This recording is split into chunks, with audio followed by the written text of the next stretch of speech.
जय हिंद friends, welcome to Pragati edu point. My name Prashant Kumar. आज से हमने क्या करें, हम लोग जो है पॉलिटी की क्लासेस पढ़ रहे हैं। उसमें हम जो क्या है सबसे पहले हम लोगों ने जो है कॉन्स्टिट्यूशन का इंट्रोडक्शन देखा। उसके बाद हम लोगों ने क्या देखा, उसके बाद हमने फंडामेंटल राइट्स क्या होते हैं ये देखा। और उसके बाद हम लोगों ने क्या देखा, हमारे फिर क्लास के फंडामेंटल राइट्स के बारे में जो हमने बेसिक इंट्रोडक्शन पढ़ा सबसे पहले हम लोग इसमें देखा कि फंडामेंटल राइट्स की हमें की नीड, कि हमको जो है इसकी जो हमको नीड क्यों थी। तो हम लोगों ने यहाँ पे कुछ एग्जांपल, एक उदाहरण दे के समझा। उसके हम लोगों ने यहाँ पे जो है फंडामेंटल की डेफिनेशन को लिखा था। उसके हमने जो है ये बताया कि फंडामेंटल कॉन्स्टिट्यूशन के कहाँ पे पाए जाते हैं और कौन से आर्टिकल से कहाँ तक पाए जाते हैं। उसके बाद हम लोगों ने देखा था कि जो basic right of Indian constitution, यानी कि हमारे जो मूल संविधान है उसके अंदर जो है कौन कौन से हमको राइट्स या अधिकार दिए गए हैं। फिर हम लोगों ने इन अधिकारों के बारे में भी हमने क्लास में देखा था।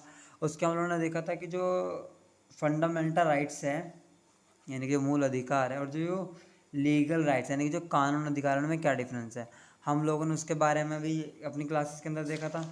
उसके हम लोगों ने क्या करता, हम लोगों ने जो है फंडामेंटल राइट से क्या कैरेक्टर होते हैं, हम लोग वो सब देखा था। आज का जो हमारा टॉपिक होगा, आज का जो वो टॉपिक है हमारा रिलेटिव है आर्टिकल से, और एक दो इम्पोर्टेंट आर्टिकल से रिलेटिव है। दो इम्पोर्टेंट आर्टिकल से रिलेटिव जो है एक हमारा 12 एंड एक है हमारा 13। आज हम केवल इस क्लास के अंदर इन्हीं दो आर्टिकल्स के बारे में सीखेंगे और समझेंगे कि क्या है। अब देखो, अगर हम आर्टिकल अगर हम आर्टिकल 12 की बात करें तो आर्टिकल 12 क्या कहता है। आ, आ, आप लोगों को इतना पता होगा, अगर हम कभी स्टेट की बात करें, अगर आपसे स्टेट की बात करें तो आप क्या बताओगे। स्टेट में आप यूपी बताओगे, आप बिहार बताओगे, आप क्या करोगे, आप पंजाब बताओगे, आप कर्नाटक बताओगे, आप केरला बताओगे। यानी कि जो भी कोई आपसे अगर स्टेट की बात करता है तो हम क्या अमूमन हम बेसिक नियम हम क्या कहते हैं, हम इन चीज़ों का वर्णन करते हैं या फिर हम किसी को इसके बारे में बताते हैं।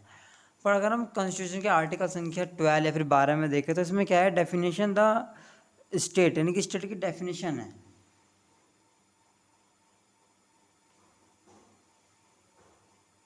डिफाइन द टर्म स्टेट, यानी कि यहाँ पे ये जो है स्टेट की डिफाइन करते हैं कि हमारा स्टेट क्या होता है। ठीक है, तो अगर हम देखें तो स्टेट क्या होता है, स्टेट्स के बारे में आता है।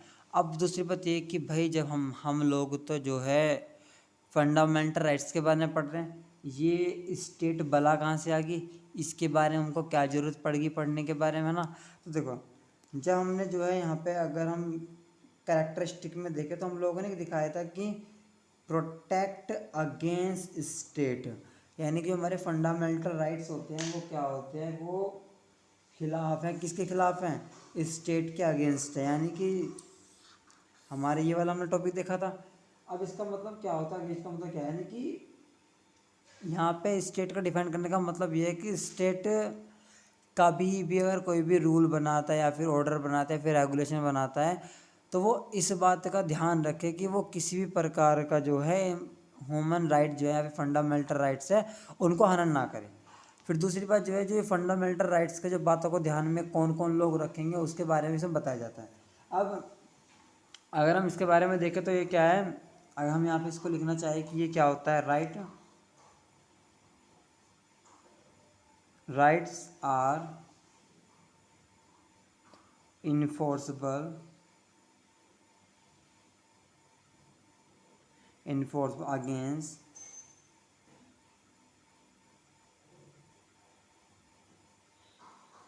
द स्टेट, यानी कि हम लोग जो है अगर हम यहाँ पे कैरेक्टर देखें कि यहाँ पे था कि प्रोटेक्ट अगेंस्ट राइट स्टेट, इसका मतलब है कि हमको स्टेट के यहाँ पे जो वर्ड स्टेट है हमको इसको समझना ज़रूरी होगा। इसलिए यहाँ पे कहा गया है कि जो फंडामेंटल राइट्स होते हैं वो सब मतलब इंसानों के, तो जो हमारे जो ह्यूमंस होते हैं उनके लिए तो ये बहुत अच्छे फ्रेंड की तरह काम करते हैं।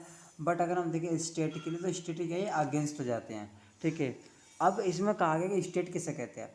अगर हम लोग से कोई नॉर्मली पूछेगा तो भाई देखो स्टेट का मतलब हम लोग बताएंगे भाई यूपी है, बिहार है, पंजाब है, केरला, कर्नाटक, हम तो इनको बताएंगे।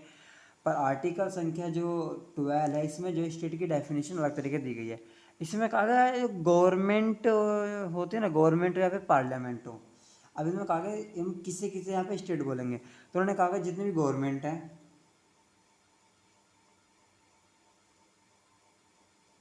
गवर्नमेंट है या फिर पार्लियामेंट है,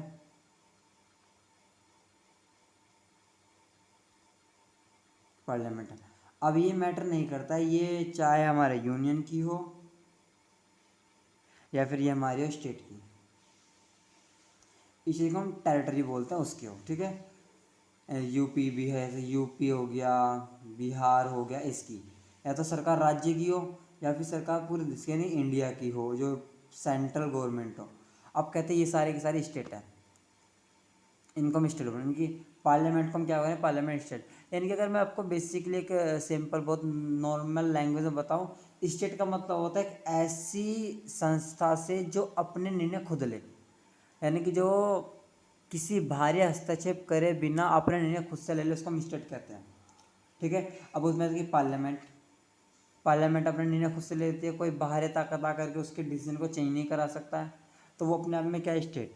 उसके बाद कहते हैं कि लेजिस्लेचर,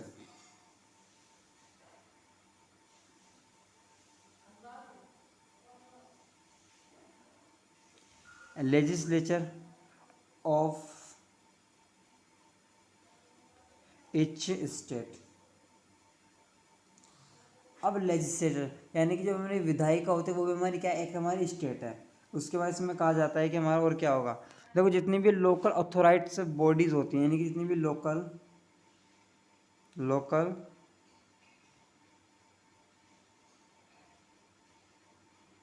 अथॉराइट्स बॉडीज होती हैं, जितनी भी लोकल ऑथराइज बॉडी होती है, जैसे कि आपका म्यूनसिपल हो गया,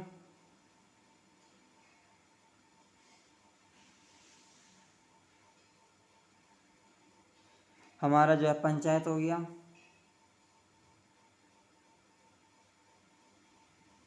पंचायत हो गया, या फिर एंड अदर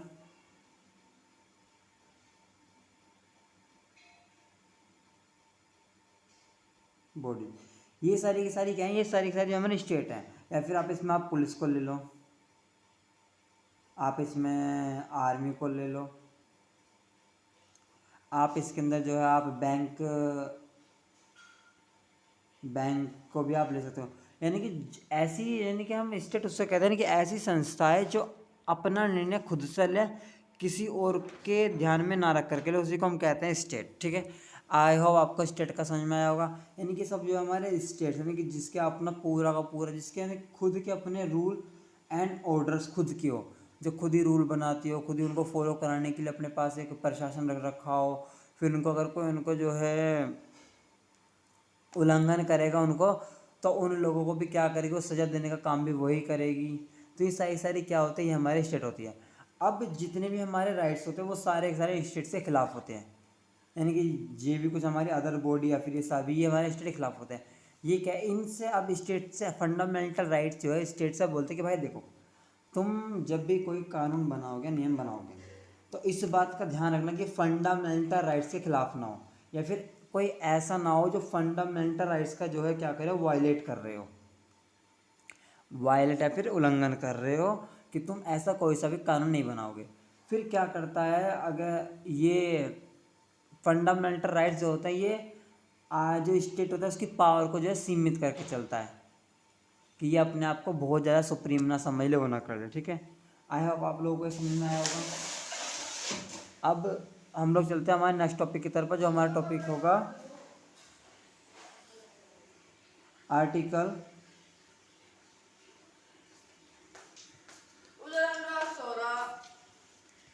अब यदि हम लोग आर्टिकल संख्या 13 को देखें तो इसमें क्या कहा है, इसमें कहा गया लो इन कॉन्स्टेंट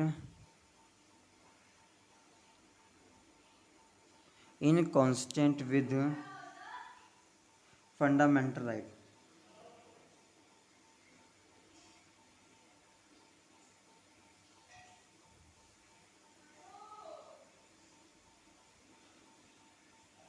अब देखो आर्टिकल संख्या जो है 13 की बात करें तो बेसिकली जो है लॉ के लिमिटेशन के बारे में बताता है।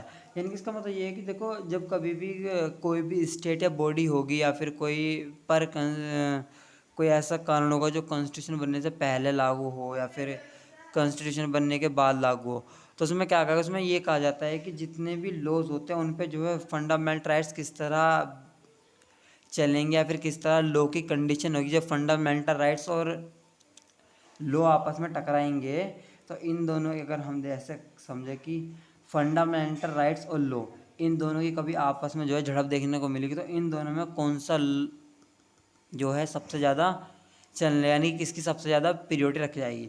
तो उस कंडीशन में कहा जाता है उस कंडीशन में भी क्या होगा, लॉ को हम पीछे कर देंगे कुछ देर के लिए और फंडामेंटल राइट्स को हम क्या करेंगे, आगे करेंगे। आर्टिकल्स में ये दिखाया, जैसे कि आपका अगर हम आर्टिकल के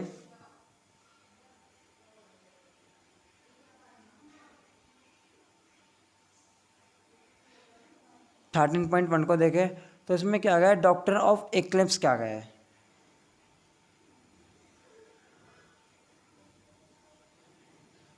doctrine of eclipse, doctor eclipse का गया। इसका मतलब क्या होता है, इसका मतलब देखिए ये है कि जब कभी भी अगर हमारा लॉ और हमारा राइट, जब कभी हमारा लॉ या हमारा राइट जो है आपस में टकराएंगे, तो इसमें क्या होगा, जो यहाँ पे जो है फंडामेंटल राइट्स को जो है हम सबसे पहले प्रियोरिटी देंगे। यानी कि इसमें जो है हम फंडामेंटल राइट्स को हम सबसे ऊपर रखेंगे, फंडामेंटल राइट्स से ऊपर कुछ नहीं होगा। कि जब कभी हमारे लॉ एंड राइट आपस में टकराएंगे तो इसमें हम लिखेंगे law that exist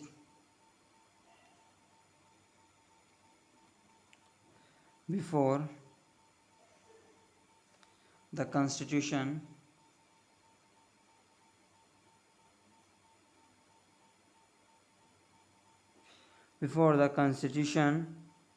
come into force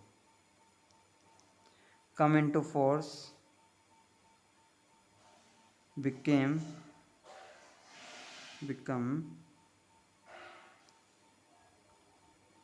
avoid to the extent that they are in constant with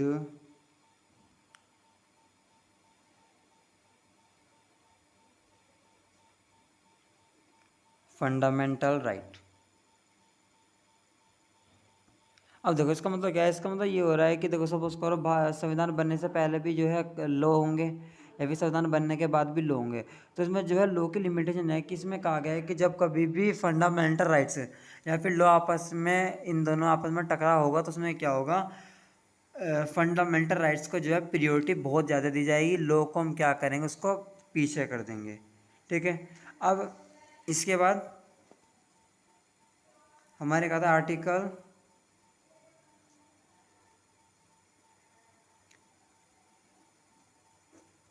13(2), इसमें डॉक्ट्रिन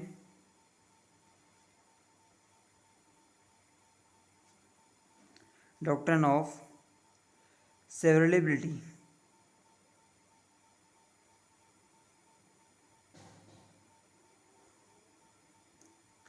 डॉक्ट्रिन ऑफ सेवरेबिलिटी, अब इसका मतलब क्या है, देखो इसका मतलब ये होता है कि ये स्टेट को जो है डायरेक्ट वार्निंग करता है कि देखो स्टेट जब भी कभी लॉ मेकिंग का काम करेगी तो वो क्या करेगी, वो कभी भी ऐसा लॉ नहीं बनाएगी जो फंडामेंटल राइट्स को क्या करे, उल्लंघन करे या फिर वॉलंटियर करे।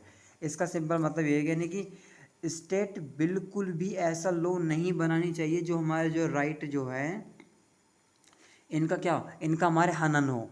वो सिंपल ऐसे लॉ बनाने चाहिए जो कि स्टेट को जो है ऐसे लोग को बनाना चाहिए ध्यान में रख करके, ताकि ये जो है हमारे राइट्स का क्या उल्लंघन ना करे। तो इसका हम लिखेंगे कि स्टेट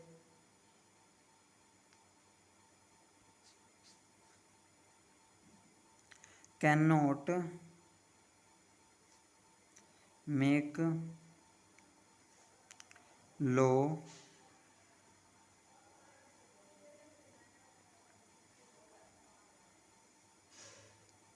वायलेटिंग फंडामेंटल राइट। यानी कि सिंपल मतलब है कि कभी भी स्टेट अगर कभी लॉ बनाएगा तो वो इसी प्रकार का लॉ ना बनाए जिससे हमारे फंडामेंटल राइट्स क्या हो, हमारा उल्लंघन हो। अब इसमें एक और है कि आर्टिकल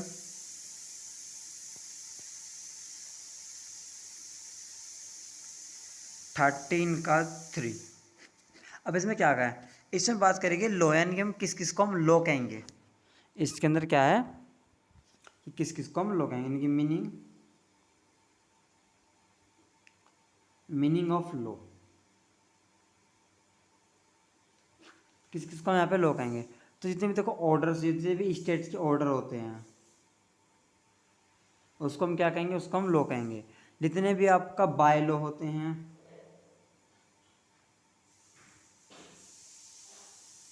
उस वे सारे क्या है हमारे, वे सारे हमारे जो है लॉ ही कहलाएंगे। जितने भी आपके रूल होते हैं ये भी हमारे क्या है, रूल्स है, रेगुलेशन। जितने भी रेगुलेशन ये भी लॉ होंगे। उसके बाद फिर स्टेट द्वारा कोई भी नोटिफिकेशन जारी किया जाएगा,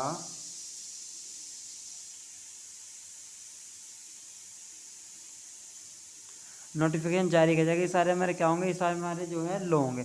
उसके बाद है ऑर्डिनेंस, और जितने हमारे अध्यादेश होंगे, यानी कि ये सारे के सारे हमारे क्या होंगे, सारे के सारे हमारे जो है लॉ होंगे। और ये कभी भी स्टेट ऐसे ना बनाए कि जो ये हमारे फंडामेंटल राइट्स को क्या करे, आहत पहुँचाए या फिर उनको उल्लंघन करे। आज के लिए हमारा टॉपिक इतना है। आज हमने क्या क्या देखा, आज हम लोग जो है आर्टिकल संख्या 12 के बारे में थोड़ा हमने पढ़ा कि 12 में क्या है। यहाँ पे हमें स्टेट की डेफिनेशन देता है। उसके हमने आर्टिकल संख्या 13 को आगे, जब फंडामेंटल राइट्स और लॉ आपस में टकराएंगे तो हमारा क्या होगा, हमने ये देखा।